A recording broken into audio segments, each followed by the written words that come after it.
Hello. Hello.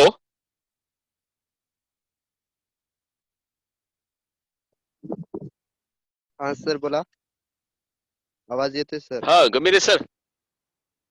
Hello. हो sir.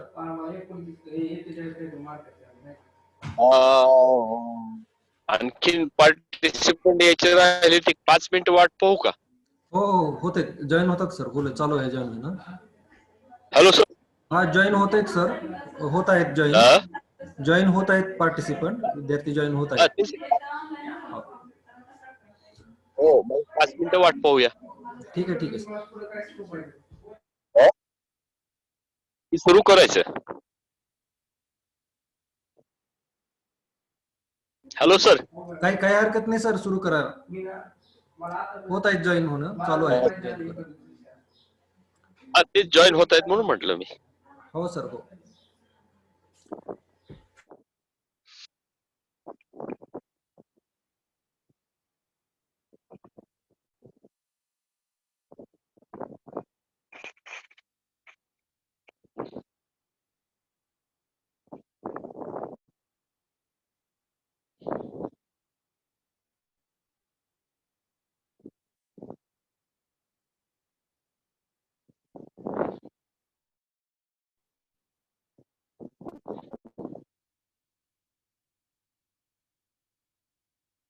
Hello. Hello. हाँ sir. Hello sir.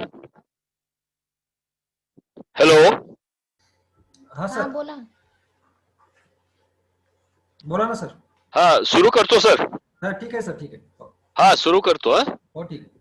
काय आवाजामध्ये जर समजा काही प्रॉब्लेम आला तर मला कल्पना द्या तशी. ठीक आहे सर. ठीक आहे. हं? Okay sir. हो चालू आहे. ठीक आहे मग. आदरणीय सन्माननीय शरदचंद्र महाविद्यालयाचे प्राचार्य तसेच सन्माननीय उपप्राचार्य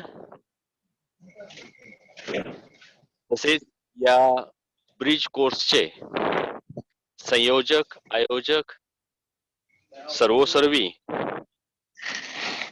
माझे सहकारी बेंबेले सर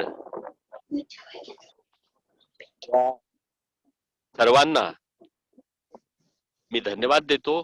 कारण अत्यंत उत्तम अशा प्रकारचा उपक्रम शरदचंद्र महाविद्यालयाच्या वतीने BA फर्स्ट इयरच्या विद्यार्थ्यांसाठी राबवण्याचं निश्चित केलं आणि तो उपक्रम आज प्रत्यक्ष कृतीमध्ये उतरवला जातोय. मी स्वतःचा परिचय थोडक्यामध्ये करून देतो. प्राध्यापक शशिकांत मुकुंदराव आलटे शरदचंद्र महाविद्यालय समाजशास्त्र विभाग प्रमुख शिराढोण तालुका कळंब जिल्हा उस्मानाबाद. समाजशास्त्र हा विषय गेली 22-23 वर्षापासून मी शिकवण्याचं काम करतोय. शरदचंद्र महाविद्यालयात येण्यापूर्वी आपल्याच संस्थेचे असणारे आझाद महाविद्यालय औसा येथे मी कार्यरत होतो. गेली 2-3 वर्षापासून या शरदचंद्र महाविद्यालयात समाजशास्त्र विभागात मी कार्यरत आहे. समाजशास्त्र विद्यार्थी आणि अभ्यासक यांना कशा पद्धतीनं उपयुक्त ठरतो, समाजशास्त्राचं मानवी जीवनातील किंवा अभ्यास करत असताना कशा पद्धतीनं आपल्याला उपयोगी पडतं या अनुषंगानं थोडक्यात सारासार विचार या ब्रिज कोर्सच्या माध्यमातून आपण करणार आहोत.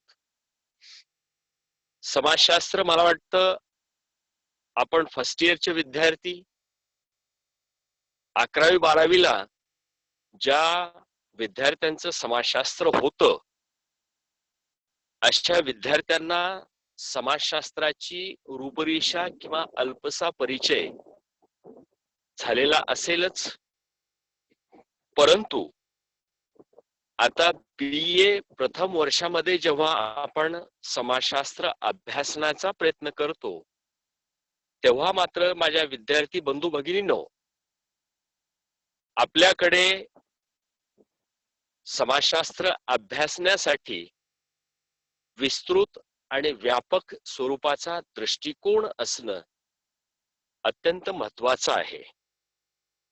कारण 11वी-12वी पर्यंत समाजशास्त्र असो किंवा कोणताही विषय असो, जो आपण अभ्यासला तो अभ्यास हा अत्यंत मर्यादित स्वरूपामध्ये होता.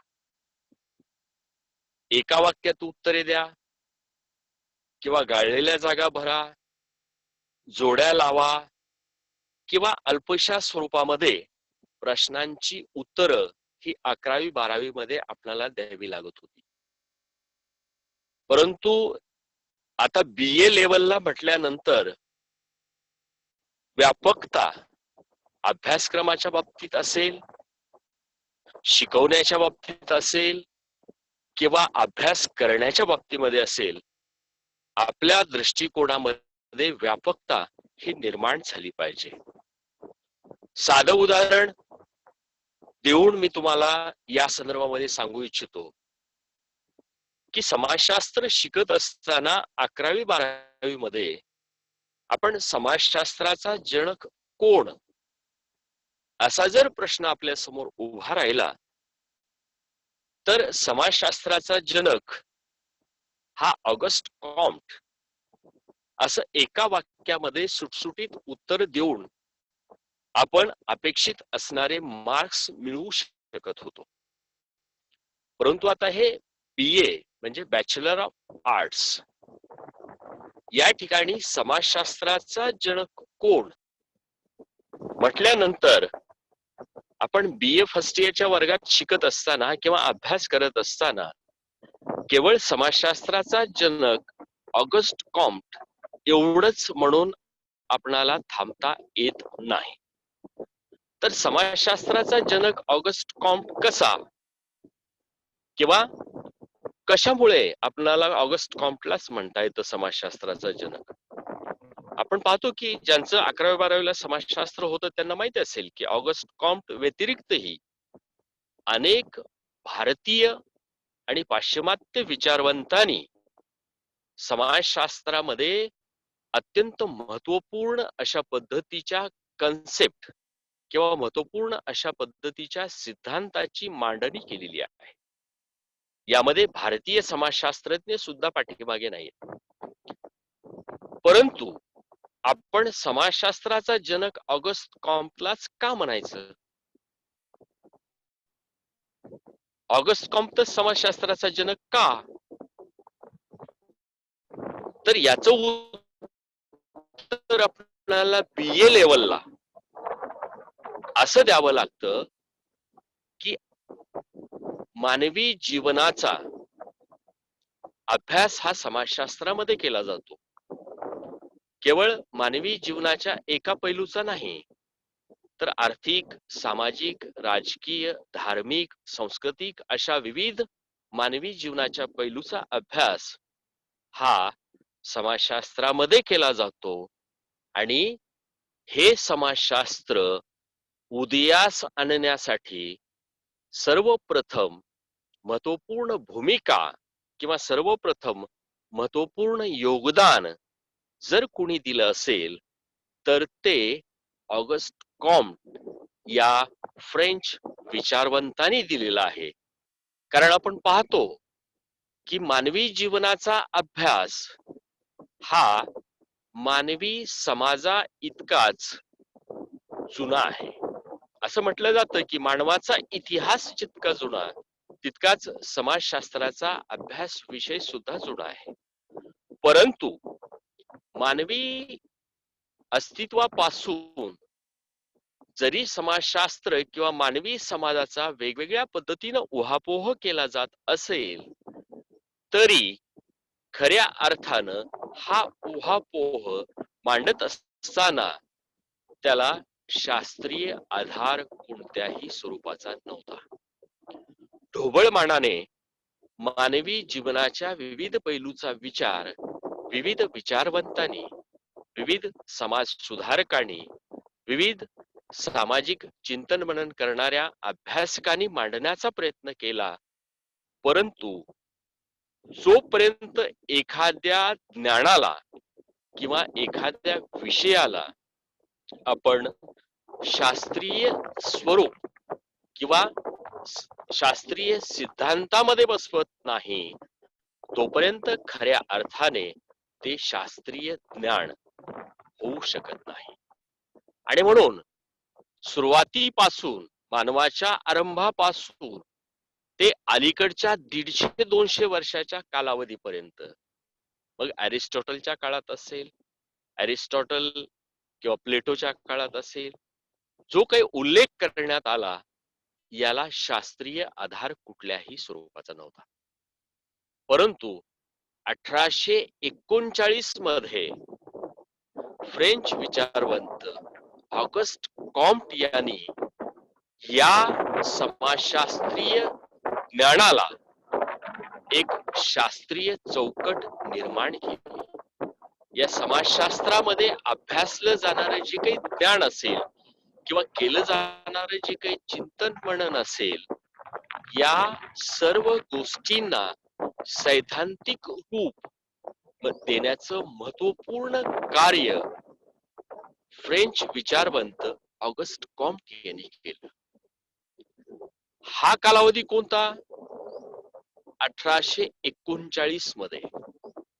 त्यांनी काय केलं तर 1839 मध्ये पॉझिटिव्ह फिलॉसॉफी नावाचा ग्रंथ लिहिला. आणि हा पॉझिटिव्ह फिलॉसॉफी नावाचा ग्रंथ एकूणच 6 खंड याचे लिहिले गेले.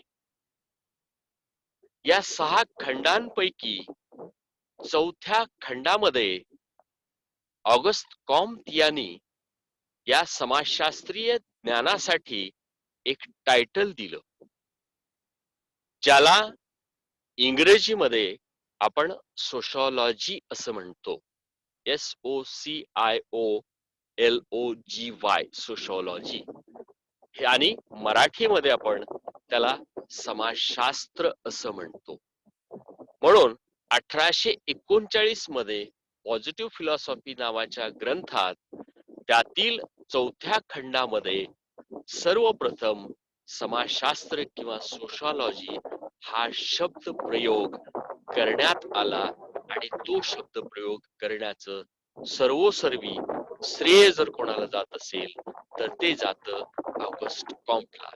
आणि तेव्हापासूनच 1839 ते आज 2020 150-200 वर्षाचा कालावधी आहे. या 150-200 वर्षाच्या कालावधीमध्ये समाजशास्त्र भरमसाठ प्रमाणात विकसित झालं. कारण 1839 नंतर अनेक पाश्चिमात्य राष्ट्रातील असो किंवा भारतीय समाजातील असो, अनेक थोर समाज सुधारकांनी, अभ्यासकांनी वेगवेगळ्या सिद्धांताची मांडणी करून या समाजशास्त्रीय ज्ञान शाखेमध्ये अत्यंत मोलाची भर टाकलेली आहे. मग विद्यार्थी मित्रांना माझा एक प्रश्न असा आहे, आतापर्यंत जो काही सार सांगण्याचा मी प्रयत्न केला, तर हा सार सांगण्याच्या पाठीमागे माझा उद्देश एक होता की 11वी-12वी मध्ये जसं आपण एका वाक्यात उत्तरे द्या हा जो काही थोडक्यात मांडण्याचा प्रयत्न करतो, अशा पद्धतीनं आता सिनियर कॉलेजमध्ये BA first year, second year, third year किंवा पुढच्या इथून कुठल्याही शैक्षणिक वर्षामध्ये आपल्याला असं एका वाक्यात उत्तरे देता येत नाही. तर समाजशास्त्राचा जनक कोण बीएच्या वर्गामध्ये शिकत असताना प्रत्येक समाजशास्त्र अभ्यासणाऱ्या विद्यार्थ्याला समाजशास्त्राचा जनक कोण म्हटल्यानंतर आता मी जी काही ह्या 5-10 मिनिटांमध्ये मांडणी केली की ऑगस्ट कॉम्टला समाजशास्त्राचा जनक का म्हणायचं, तर अशा पद्धतीची मांडणी किंवा याही पेक्षा आणखीन विस्तृत आणि सविस्तर पद्धतीनं मांडणी आपणाला करता आली पाहिजे किंवा सांगता आली पाहिजे. तर तेव्हाच आपणाला समाजशास्त्राचा सखोल आणि चांगल्या पद्धतीनं अभ्यास करणं सोपं जाऊ शकतं. आणि म्हणून विद्यार्थ्यांना माझा एक प्रश्न असा आहे, जे कोणी समाजशास्त्र अभ्यासणारे किंवा 11वी-12वीला समाजशास्त्र असणाऱ्या विद्यार्थ्यांनी थोडस बोलतं व्हावं. कारण समाजशास्त्राचा तास म्हटल्यानंतर आता हे ऑनलाईन आहे, ऑनलाईन असल्यामुळं फारसा संवाद साधता येत नाही.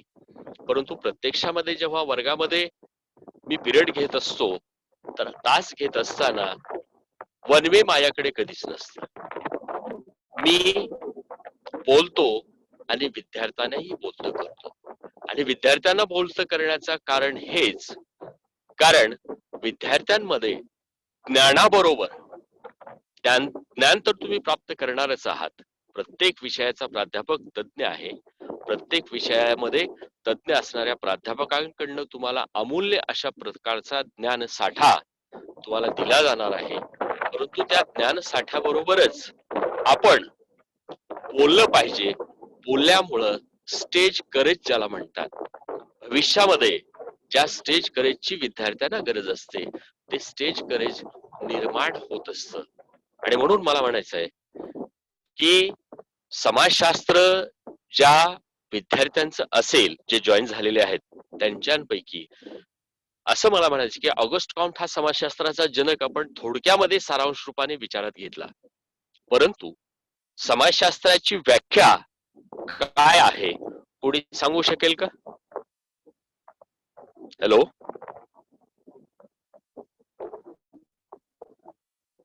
हॅलो विद्यार्थ्यांपैकी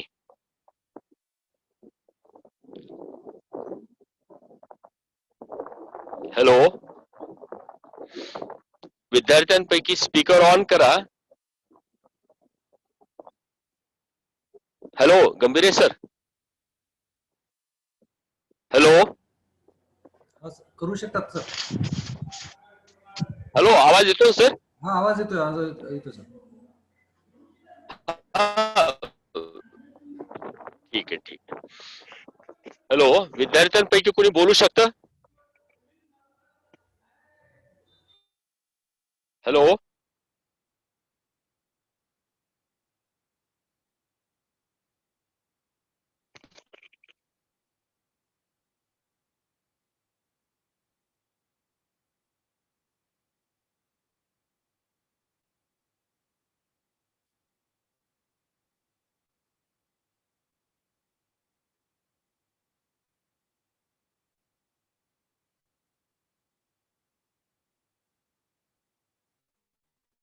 हॅलो,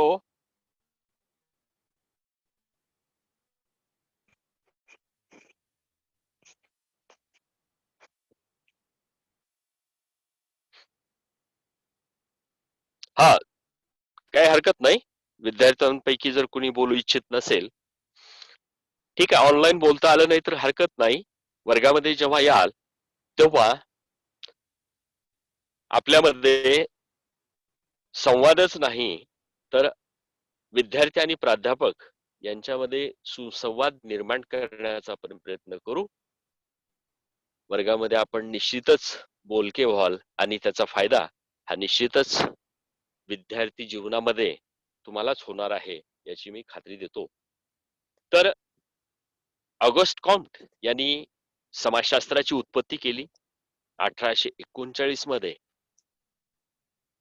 समाजशास्त्र हा शब्दप्रयोग त्यांनी सर्वप्रथम केला. 1839च्या नंतर आपण पाहतो की अनेक पाश्चिमात्य विचारवंतांनी महत्वपूर्ण योगदान सिद्धांताच्या रूपानं समाजशास्त्र या ज्ञानशाखेमध्ये केलेलं आपल्याला दिसून येतं. मी पाठीमागे म्हणालो की मानवी जीवनाचा सर्वांगीण अभ्यास किंवा मानवी जीवनाच्या विविध पैलूंचा अभ्यास हा समाजशास्त्रीय ज्ञान शाखेमध्ये. तर समाजशास्त्र ही ज्ञानशाखा जर मानवी जीवनाच्या सर्वांगीण पैलूचा अभ्यास करत असेल तर मानवी जीवनाला असणाऱ्या विविध पैलूंचा अभ्यास हा एकाच छत्रछायेखाली किंवा एकाच शाखेअंतर्गत करणं म्हणावं तितकं संयुक्तिक होणार नाही किंवा त्या अभ्यासाला योग्य अशा प्रकारचा न्याय देता येणार नाही.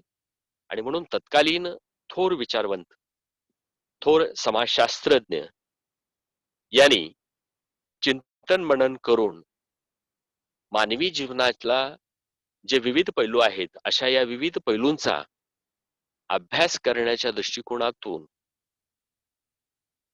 प्रत्येक पैलूचा अभ्यास करण्यासाठी एक स्वतंत्र अशा प्रकारची शाखा निर्माण केलेली आपल्याला पाहायला मिळते. उदाहरणादाखल आपल्याला पाहायचं झालं तर मानवी जीवनाला आर्थिक पैलू आहे आणि म्हणून मानवी जीवनाच्या आर्थिक पैलूचा अत्यंत सूक्ष्म दृष्टिकोनातून सखोल आणि व्यापक अशा पद्धतीचा अभ्यास करता यावा यासाठी आर्थिक विकासाचे समाजशास्त्र ही एक स्वतंत्र ज्ञान शाखा निर्माण करण्यात आली. अशाच पद्धतीनं मानवी जीवनाच्या विविध पैलूच्या दृष्टिकोनातून वैद्यकीय असेल तर वैद्यकीय समाजशास्त्र, तसेच राजकीय असेल तर राजकीय समाजशास्त्र, अशा विविध शास्त्रांची उत्पत्ती हे 1839च्या नंतरच्या कालावधीमध्ये प्रामुख्याने करण्यात आलेली आपल्याला पाहायला मिळते. 1839 नंतर हा जो काही 150-200 वर्षाचा कालावधी आहे या कालावधीत भरमसाठ प्रमाणामध्ये अशा पद्धतीनं समाजशास्त्र या ज्ञानशाखेचा प्रामुख्याने व्यापक स्वरूपात विकास सर्वांगीण दृष्टिकोनातून झालेला आपल्याला पाहायला मिळतो. आणि आपण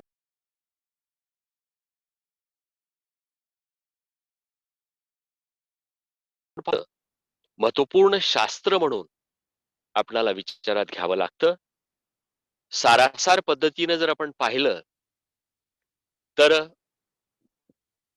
सामाजिक ज्ञान अवगत करण्यासाठी, सामाजिक ज्ञानाची प्राप्ती करण्यासाठी माणसांमध्ये सामाजिक बांधिलकी किंवा सामाजिक जाणीवा निर्माण होण्यासाठी समाजशास्त्राचा ढोबळमानाने उपयोग हा प्रामुख्याने आपल्याला होतो.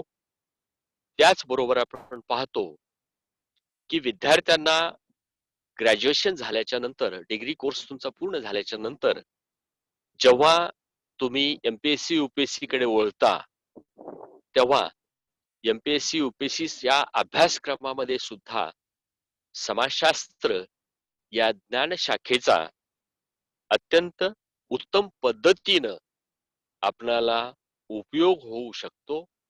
एमपीएससी यूपीएससी मध्ये ऑप्शनल सब्जेक्ट पैकी किंवा ढोबळमानाने समाजशास्त्र हे अत्यंत उपयुक्त पडणारे अशी एक ज्ञान शाखा आहे ज्याच्या मदतीनं तुम्ही एमपीएससी यूपीएससी पास होण्यामध्ये भरपूर प्रमाणात मदत ही समाजशास्त्राची होऊ शकते. अशा पद्धतीनं वेळ अल्पसा आहे, परंतु प्रत्यक्ष भेटीनंतर किंवा जेव्हा या कोविडच्या वातावरणामधनं समाज जेव्हा बाहेर पडेल आणि रेग्युलर स्वरूपामध्ये महाविद्यालय सुरू होतील, विद्यार्थ्यांचं वर्गांमध्ये आगमन होईल, तेव्हा समाजशास्त्र या ज्ञानशाखेचा विस्तृत आणि सखोल अशा पद्धतीनं आपण अभ्यास करणारच आहोत. परंतु ब्रिज कोर्सच्या माध्यमातून हा जो काही महाविद्यालयाच्या वतीनं उपक्रम राबवलेला आहे याचा सर्व विद्यार्थ्यांना निश्चितच लाभ होईल आणि त्याचा फायदा हा सर्व विद्यार्थ्यांनी करून घ्यावा. समाजशास्त्राच्या संदर्भामध्ये जर काही प्रश्न असतील, आजच नाही इथून पुढच्या कालावधीमध्ये सुद्धा जर काही प्रश्न असतील तर त्या प्रश्नांच्या संदर्भामध्ये तुम्ही मला फोन करून विचारू शकता आणि फोनवरती सुद्धा किंवा शक्य असेल तर महाविद्यालयामध्ये प्रत्यक्ष भेट घेऊन सुद्धा विचारू शकता.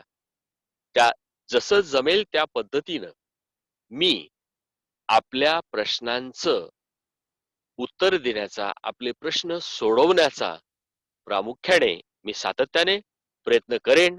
आपण केव्हाही फोनवरती मला संपर्क साधू शकता आणि समाजशास्त्राविषयी असणारे प्रश्न माझ्या समोर मांडू शकता.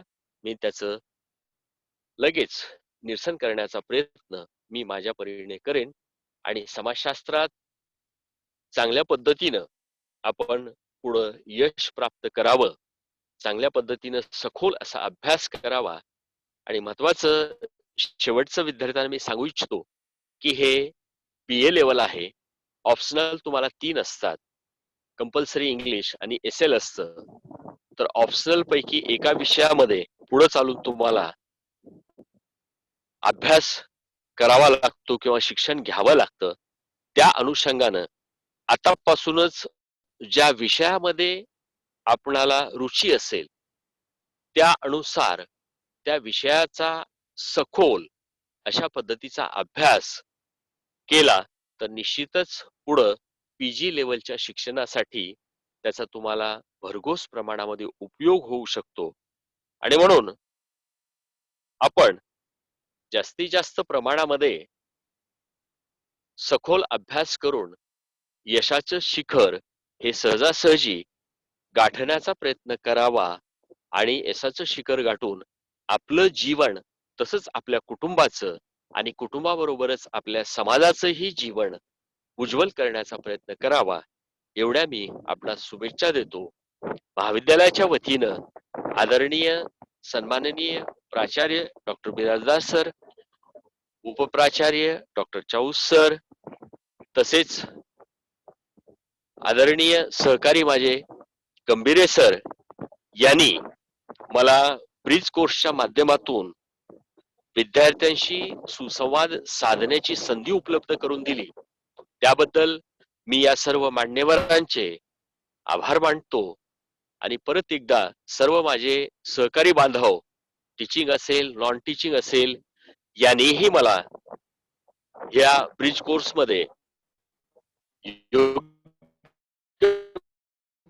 प्रकारे सहकार्य केलं करतो, संधी दिली त्याबद्दल धन्यवाद म्हणून मी या ठिकाणी थांबतो. जर कोणाचे काही प्रश्न असतील तर त्यांनी विचारावे, नसतील तर काही हरकत नाही. हॅलो गंभीरे sir. Hello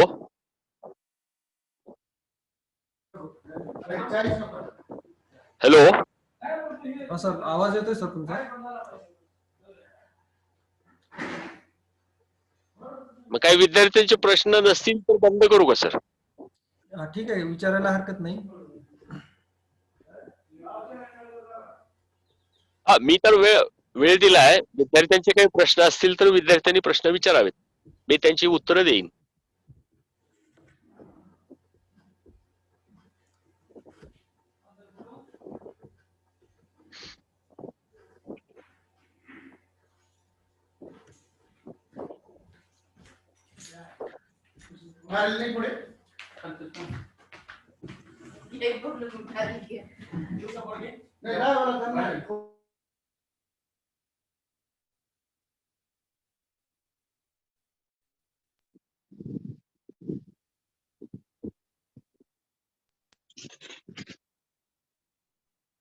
hello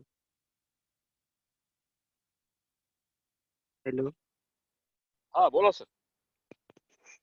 hello sir. हा बोला. Hello sir. हा, आवाज येतोय, बोला. सोशलॉजीचं पुस्तक भेटू शकेल का लायब्ररीत? हो, लायब्ररीमध्ये समाजशास्त्राची पुस्तकं भरपूर आहेत. आपण कधीही महाविद्यालयाच्या वेळेमध्ये येऊन आपलं आय कार्ड वगैरे व्यवस्थित बनवून घेऊन लायब्ररीमध्ये आपलं अकाउंट ओपन करून आपण समाजशास्त्राची पुस्तकं लायब्ररीशी संपर्क साधून घेऊन जाऊ शकता, अभ्यास करून त्याला वेळच्या वेळेला लायब्ररीच्या ज्या सूचना असतील त्यानुसार रिन्युअल करून त्याचा नियमित वापर आपण करू शकता. किंवा महाविद्यालयामध्ये जेव्हा केव्हा तुम्ही याल तेव्हा माझ्याशी थोडासा संपर्क साधा. माझ्याशी संपर्क केल्यानंतर मी कोणती पुस्तकं कशा पद्धतीची, कोणती घ्यायची, कोणती अभ्यासायची, किंवा आपल्याला समाजशास्त्राचा अभ्यासक्रम कोणता आहे किंवा त्याचा अभ्यास कशा पद्धतीने करायचा इत्यादी स्वरूपामध्ये थोडक्यात मी आपल्याला गाईडलाईन देईन महाविद्यालयात. आणखीन दुसरा काही प्रश्न? आणखीन काय नाही, एवढं. ठीक. हॅलो, विद्यार्थ्यांना सूचना आहे बोला सर. की सर्वांनी जो वेळापत्रक आपण दिलेला आहे ग्रुपवरती कोर्स संबंधी त्या वेळापत्रकानुसार आपल्या ग्रुपवरती लिंक येत आहे आणि बरोबर त्या वेळेला आपल्याला त्या लिंक वरती क्लिक करून क्लास जॉईन करायचा आहे. आणि चालू क्लासमध्ये तुमचा स्वतःचा एक स्क्रीनशॉट तुम्ही अटेंड करत असलेला तो स्क्रीनशॉट मॅडमच्या व्हॉट्सअप नंबरवरती पाठवायचा आहे. जे विद्यार्थी सर्व क्लासला प्रेझेंट राहतील त्यांनाच शेवटच्या दिवशी प्रमाणपत्र भेटणार आहे. त्यामुळं विद्यार्थ्यांनी लक्षात घ्या की तुम्ही नियमित तासिकाला उपस्थित राहणं आवश्यक आहे आणि वेळेवरती लिंक जॉईन करणं ही तेवढंच आवश्यक आहे. आणि याच्यामधूनच जे प्रश्न येणार आहेत तासिकेमधून त्याच्यावरतीच तुमची शेवटच्या दिवशी एक्झाम सुद्धा होणार आहे. ठीक आहे. तुम्ही असं काही तुमच्या अडचणी असतील, शंका असतील तर शेवटच्या 5 मिनिटांमध्ये तुम्ही शेअर करत आहेत. असंच तुम्ही आणखीनही काही शंका असतील तर तुम्ही शेअर करत राहा. Hello sir. हा बोला. दररोजच्या मीटिंग मध्ये स्क्रीनशॉट पाठवायचे का एकाच वेळेला पाठवायचे? Hello sir. दररोज स्क्रीनशॉट पाठवायचे का एकाच वेळेस पाठवायचं चालेल? प्रत्येक उत्तर द्या. 2 तास दररोज आहे तर पहिला आणि दुसरा तर दोन्ही तासाचे तुम्हाला एक एक स्क्रीनशॉट पाठवायचा आहे. म्हणजे दोन्ही तासाला तुम्ही प्रेझेंट होतात यासाठी तो स्क्रीनशॉट आहे घ्यायचा आहे.